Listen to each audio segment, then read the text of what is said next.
اعوذ باللہ من الشیطان الرجیم بسم اللہ الرحمن الرحیم اللہم صلی علی محمد وعلی محمد وعجل فرج علی محمد ولانا دعم تمام مومنین کو یا علی مدد والسلام علیکم ورحمۃ اللہ وبرکاتہ۔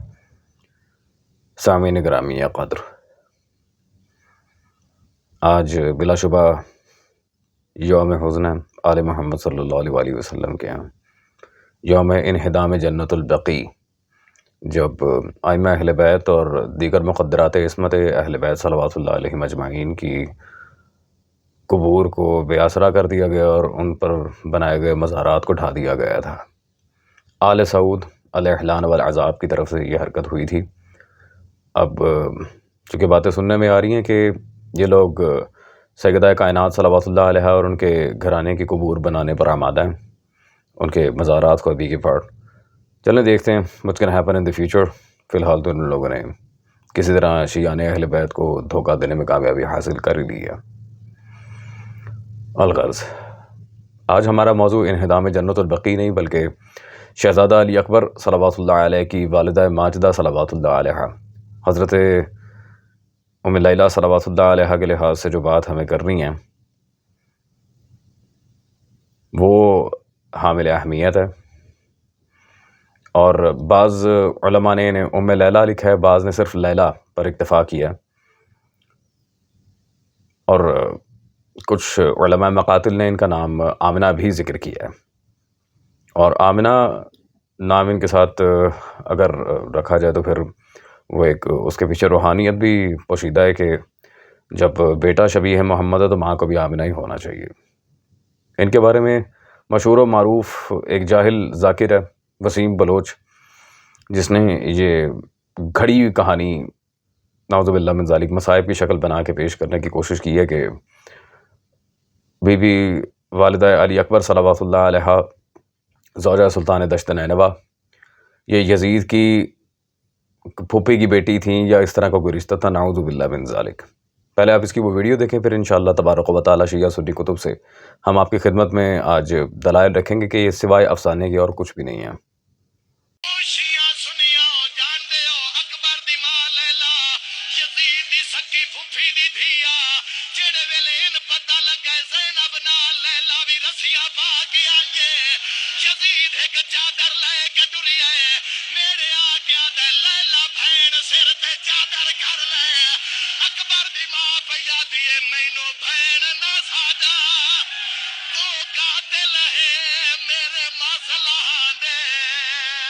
جی سامعین گرامی قدر، ڈیفینیٹلی آپ نے وسیم بلوچ کی ویڈیو دیکھ لی ہوگی۔ اللہ جانے ان جاہل ذاکروں سے کب مکتب اہل بیت کی جان چھوٹے گی۔ خیر، سب سے پہلے تو میں اس بات پر، کیونکہ ہمیں طویل بحث کرنی ہے اس روایت کے مصدر کے اوپر کہ کس طرح کتب مقاتل تشیع میں ایڈ کی گئی تھی، اس کے پیچھے سارا جو پروسیس تھا وہ کیا تھا، کس طرح سے آئی ہے، and many more things like that. سب سے پہلے تو میں اس پر تردید آپ کے سامنے رکھ دوں۔ قبلہ ضمیر اختر نقوی رحمہ اللہ تعالیٰ کی یہ کتاب سوانح حیات علی اکبر صلوات اللہ علیہ اس وقت میرے پاس موجود ہے، اور اس میں پیج نمبر 79 پر قبلہ نے پورا باب یہاں پر باندھا ہے باقاعدہ کہ حضرت ام لیلہ صلوات اللہ علیہ کا بنی امیہ سے کوئی تعلق نہیں ہے، کوئی تعلق نہیں ہے مادر علی اکبر کا۔ اس کی وجہ کیا ہے؟ اسی کتاب میں صفحہ نمبر 74 پر جناب حارث بن عبد المطلب سلام اللہ تعالیٰ علیہ کا جو شجرہ نسب پیش کیا گیا آگے سے ان کی اولاد کا، اللہ اکبر، اس میں آپ واضح دیکھ سکتے ہیں کہ یہ حضرت ام لیلہ ان کے شوہر ہیں امام حسین، یہ اصل میں مختار ثقفی کی بھتیجی تھیں۔ ان کا رشتہ جناب مختار کے ساتھ تھا، نہ کہ یزید بدکار اور لعین کے ساتھ۔ یہ ایک بہت بڑا جھوٹ ہے باقاعدہ جو نواسب کی طرف سے پھیلایا گیا ہے۔ الحمدللہ یہ بات بھی یہاں پر واضح ہے۔ اللہ اکبر۔ اور نیچے آپ بالکل واضح دیکھ سکتے ہیں جو نوٹ انہوں نے باندھا ہے والد علی اکبر کے لحاظ سے کہ مورخین بنی امیہ نے ابو سفیان بن حرس کو ابو سفیان بن حرب بنا دیا اور افسانے تراشنا شروع کر دیے۔ اللہ اکبر۔ تاریخ میں 2 ابو سفیان ہیں، ایک بنی ہاشم میں اور دوسرا بنی امیہ کا ہے۔ الحمدللہ یہ بات بھی آپ کے سامنے بالکل واضح ہے۔ اللہ اکبر۔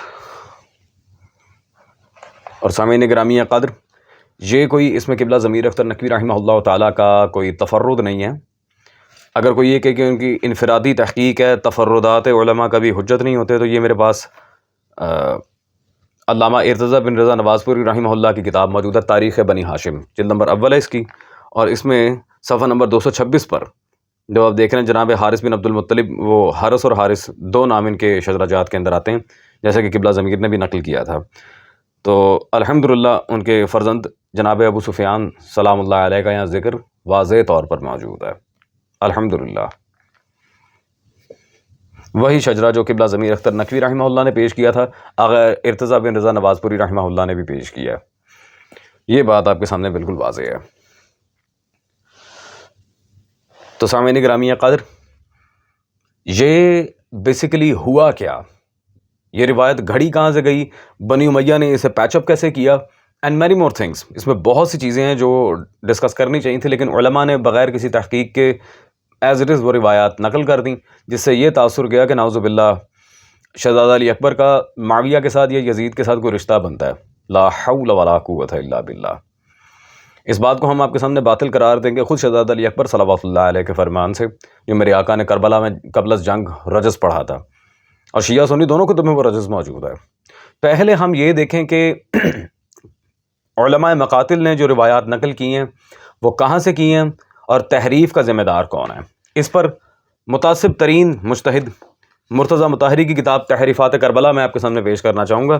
اس میں صفحہ نمبر 94 میں اس نے واضح لکھا کہ تحریف کے بارے میں علماء کا ذمہ دار اور قصوروار ہونا یقیناً کسی توضیح کا محتاج نہیں۔ یہ اصولی مولوی نے خود، مجتہد نے بلکہ اپنی کتاب میں تسلیم کیا ہے کہ یہ علماء نے تحریفات کی ہیں کتابوں کے اندر۔ تو یہاں پہ پھنسنے والی بات ہے الحمدللہ۔ اور پھر سامعین گرامی قدر، سب سے زیادہ جو بڑا مسئلہ ہے یہاں پہ کہ یہ جو روایت ہے والدہ علی اکبر صلوات اللہ علیہ کا جو بنی امیہ سے نعوذ باللہ رشتہ جوڑا جاتا ہے، یہ کہاں سے آئی ہے، اس کو سب سے پہلے نقل کس نے کیا ہے، اور یہ مسئلہ تھا کیا، یہ ہم آپ کے سامنے وضاحت دیتے ہیں۔ اس کو مقاتل الطالبین میں سب سے پہلے ابو الفرج اصفہانی اموی لعین نے نقل کیا تھا، اور سامعین شیعہ مکتب کے اندر ابو الفرج اصفہانی کی روایات کو درجنوں علماء مقاتل نے تو نقل کیا، لیکن بہت سے علماء نے اس کی تردید بھی کی ہے، خود صاحبان مقاتل علماء نے۔ لیکن ایک جو بابا جی ہیں جنہیں ماشاءاللہ سوائے آل محمد صلی اللہ علیہ وسلم کی تنقیص کے کچھ کام ہی نہیں تھا، ان کے آیت اللہ محمد حسین نجفی المعروف ڈھکو صاحب، کیونکہ آج کل یہ یتیم بلوچ صاحب مقصر مولویوں کی گود میں جا کے بیٹھے ہوئے ہیں، لذا میں نے چاہا کہ انہی کے گھر کو سامنے رکھ کر بات کی جائے۔ تو یہ ان کی کتاب سعادت الدارین میرے پاس موجود ہے، اس کے اندر درجنوں جگہ اس بندے نے مقاتل الطالبین ابو الفرج اصفہانی الاحلان والعذاب کی عبارات نقل کی ہیں۔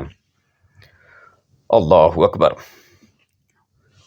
یہ بات آپ کے سامنے واضح ہے۔ تو سامعین، سب سے پہلے ابو الفرج اصفہانی لعین کا آپ کے سامنے ہم ترجمہ پیش کرتے ہیں، اس کی حیثیت کیا تھی شیعہ سنی دونوں علماء اسماء و رجال کے نزدیک۔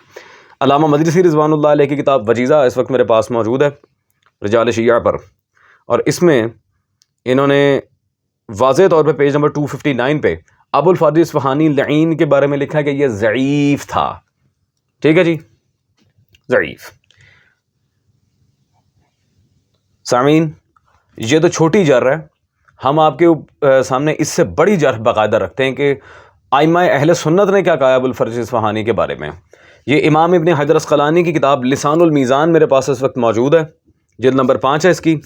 لسان المیزان میں حافظ ابن حجر نے صفحہ نمبر 527 میں واضح لکھا ہے، کان ابو الفرج الاصفہانی اقذب الناس، اللہ اکبر، اقذب، کذاب نہیں، اقذب، سب سے بڑا جھوٹا تھا، انتہائی بڑا جھوٹا تھا۔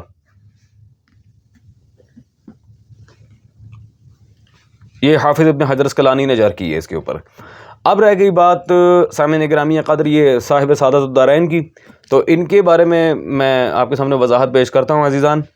یہ محقق وحید قبلہ نثار عباس جہادی رحمہ اللہ تعالیٰ، چیئرمین امامیہ عقائد کونسل پاکستان، ان کی کتاب یہ نہج السادات میرے پاس موجود ہے اس وقت، اور انہوں نے اس کتاب میں صفحہ نمبر 454 پہ واضح الفاظ میں لکھا ہے، ایک ابو الفرج پاکستانی نے اپنی کتاب سعادت الدارین میں اس معصومہ کے متعلق بکواس کی ہے اور بڑی لمبی زندگی سے تعبیر کی ہے۔ جو روایات اس پاکستانی ابو الفرج کو مل سکیں، خصوصاً تنقیص آل محمد صلی اللہ علیہ وسلم کے متعلق، اس نے درج کرنے میں کوتاہی نہیں کی، یوں دسترخوان بنی امیہ کی جھوٹی ہڈیاں چبانے کا حق ادا کر دیا۔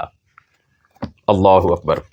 سخت ترین جر کی ہے ڈھکو کے اوپر اور اس کے مسلک کے اوپر، ان علماء کے مشرب کے اوپر جو اس طرح کی بکواسات آل محمد صلی اللہ علیہ وسلم کے ساتھ حق مانتے ہیں. نعوذ باللہ من ذالک ثم نعوذ باللہ.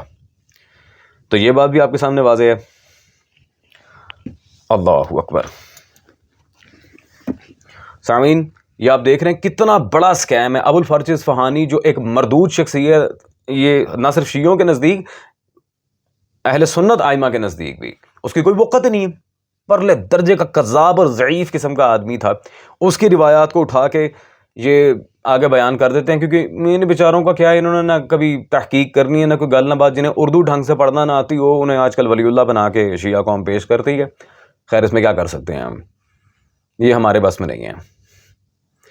تو سامعین گرامی قدر، بفرض محال اگر ہم مان بھی لیں کہ وہ ابو سفیان بن حرب تھا، نعوذ باللہ من ذالک، جسے جد امجد بنا کے پیش کیا جاتا ہے والدہ علی اکبر کا صلوات اللہ علیہ، تب بھی یہ بات واضح نہیں ہو سکتی تھی، کیونکہ اس پر کوئی واضح تحقیق موجود ہی نہیں ہے.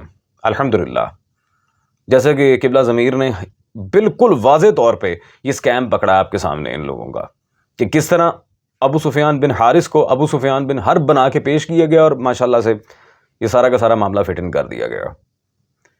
اب آپ کے سامنے شہزادہ علی اکبر کا اپنا ایک رجز رکھتا ہوں جو شہزادہ نے کربلا میں پڑھا تھا، اس کا صرف ایک جملہ، اس میں کئی اشعار ہیں، صرف ایک جملہ، وہیں سے واضح ہو جائے گا کہ علی اکبر معاویہ اور یزید کو کیا مانتے تھے، اور کیا ان کے درمیان کوئی رشتہ اور مناسبت نعوذ باللہ من ذالک ہو سکتی تھی. شیخ عباس قمی رضوان اللہ تعالیٰ علیہ کی یہ جلد نمبر اول میرے ہاتھ میں موجودہ کتاب منتہی الاعمال، اس میں شہزادہ علی اکبر کا وہ رجز ہے صفحہ نمبر 487 پہ واضح وہ فرما رہے ہیں، طلّہ لا یحکم فین ابن الدعی. اللہ اکبر. فین ابن الدعی، اللہ اکبر. صرف دعی نہیں، ابن دعی، یعنی کہ دعی عربی میں کہتے ہیں حرام زادے کو، اور انہوں نے یزید کو تو کہا ہی، یزید کے باپ کو بھی حرامی کہا ہے. اللہ اکبر.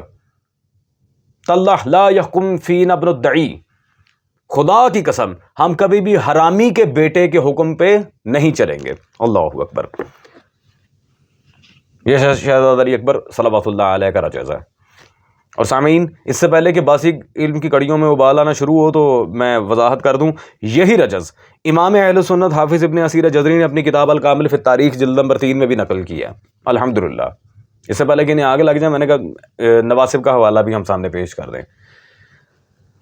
الغرض، جن کا باپ ہی ثابت نہیں ہے، جن کا شجرہ ہی نہ چلا، وہ کیسے دعویٰ کر سکتے ہیں کہ مادر علی اکبر نعوذ باللہ من ذالک ان کے خاندان سے تھیں؟ اور ان جاہل ذاکروں کو کیا علی اکبر کا یہ رجز نظر نہیں آتا؟ اور ان جاہل علماء کو نام نہاد جو کہنے کو کمی ہیں، نجفی ہیں، اصفہانی ہیں، تو پتہ نہیں کون کون سے ہیں، اپنی کتابوں میں مقاتل الطالبین کی روایات نقل کرنے کی ضرورت ہی کیا ہے تمہیں؟ کیا شیعہ متقدمین کی کتابیں تمہیں نظر نہیں آتی عقل کے اندھو؟ یہ اس طرح کی بکواسات پر مشتمل نام نہاد جعلی مقاتل لکھتے ہیں اور عوام کو گمراہ کر دیتے ہیں ماشاءاللہ. اور یہ ذاکرین آ کے ماشاءاللہ ان کے مقتل کو پکڑ کے بس ایسے ہوائیاں پھینک رہے ہوتے ہیں عوام کے اندر. خیر، میں جتنا آپ کے سامنے واضح کر سکتا تھا میں نے کیا، کیونکہ وقت کے دامن میں اتنی وسعت نہیں ہے کہ ایک ایک بات پر میں تفصیل کے ساتھ دلائل دے سکوں. زندگی رہی تو اس ٹاپک پہ دوبارہ انشاءاللہ تبارک و تعالیٰ بفضل مولا علی صلوات اللہ علیہ دوبارہ ہم آپ کی خدمت میں دلائل پیش کریں گے.